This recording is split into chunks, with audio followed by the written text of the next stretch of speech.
Hey, what up, everybody? Welcome to the Fierce Leadership Podcast. Hey, I want to give you this leadership droplet real quick on perseverance.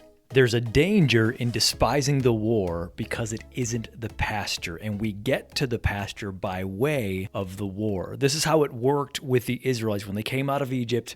Moses is dead now. Joshua's leading them in, and 3 tribes have already taken their land on the east side of the Jordan. And Joshua comes to them. He says, hey, guys, I'm glad that you've got your stuff set up, but you've got to leave just like you promised you would. You got to leave your wives. You got to leave all your stuff.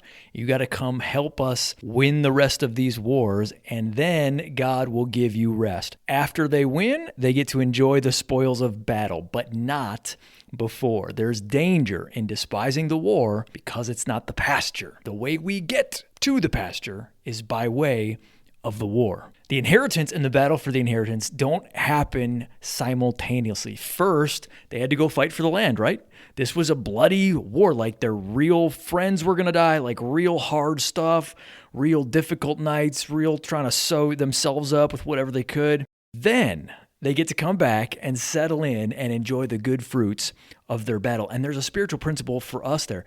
We've got to face certain battles. God has given us the victory, but we've got to face these certain battles before we can come back and rest and enjoy what God has already given us.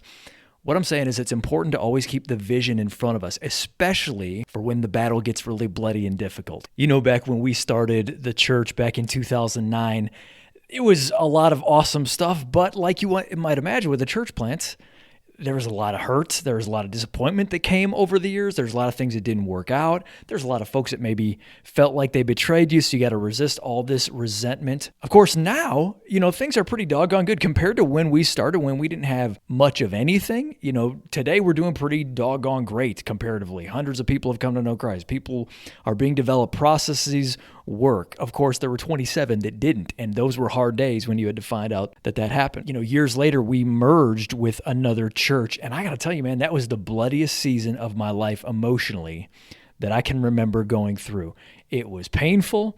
There was a lot of hurt and difficulty, and one night I was talking to a mentor on the phone, and he just said to me, hey, Carter, if this thing takes in 3 years, will it have been worth it? Even though it hurts right now, even though you feel like your guts are being ripped out, even though you just took like several fists to the face, will it be worth it by the time this thing is over? I know it hurts now, but will it feel good later? And that was exactly what I needed to hear. That's what got me through. I needed to remember the vision. Yeah, it does suck right now, but later it's going to be pretty doggone dope. So I want to encourage you to try not to despise the war because it's not the pasture.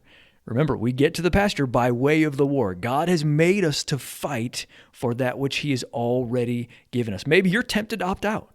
Maybe you've got a team or an innovation that you're tempted to walk away from. Maybe there's direction that could really be worth it if you just hang on and finish the fight. The biblical pattern for you and me seems to be, as we see in these Israelites, as Joshua's commanding them to go into the promised land now and face the war in order for them to have what God has already given them. We need to get it crystal clear in our minds.